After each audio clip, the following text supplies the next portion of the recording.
کوئی شخص 48 میل یعنی تقریباً 78 کلومیٹر سفر کرنے کا ارادہ کر کے آبادی سے باہر نکلے تو وہ شریعت کی نظر میں مسافر ہو جائے گا، چاہے یہ سفر گھنٹوں میں طے ہو جائے یا منٹوں میں۔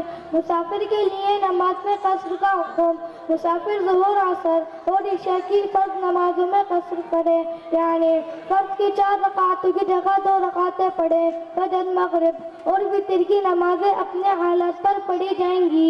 سنتیں پڑھنے کا موقع ملے تو پوری پڑھے، اگر موقع نہ ہو تو سنتوں کو چھوڑنے کا اختیار رہے، البتہ فجر کی سنت کا اہتمام کرے۔ مسئلہ: اگر مسافر ظہر، عصر اور عشاء کی نماز 4 رکعت جان بوجھ کر پڑھے تو وہ گناہ گار ہوگا۔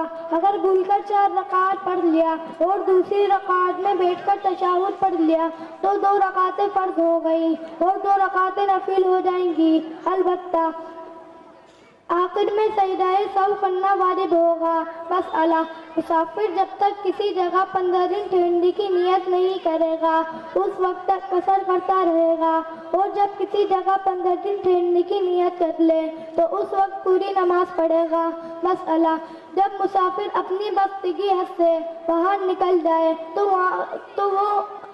وہاں سے قصر شروع کرے گا۔ مسئلہ: اگر سفر میں کسی کی نماز قضا ہو گئی تو وہ گھر آ کر ظہر، عصر اور عشاء کی 2 رکعتوں ہی کی قضا کرے گا۔ مسئلہ: اگر مسافر کسی مقیم امام کے پیچھے نماز پڑھے تو اس امام کے ساتھ 4 رکعت پوری پڑھے گا۔ السلام علیکم ورحمۃ اللہ وبرکاتہ۔ وعلیکم السلام۔ ماشاءاللہ، اس بچے نے کتنے قیمتی مسائل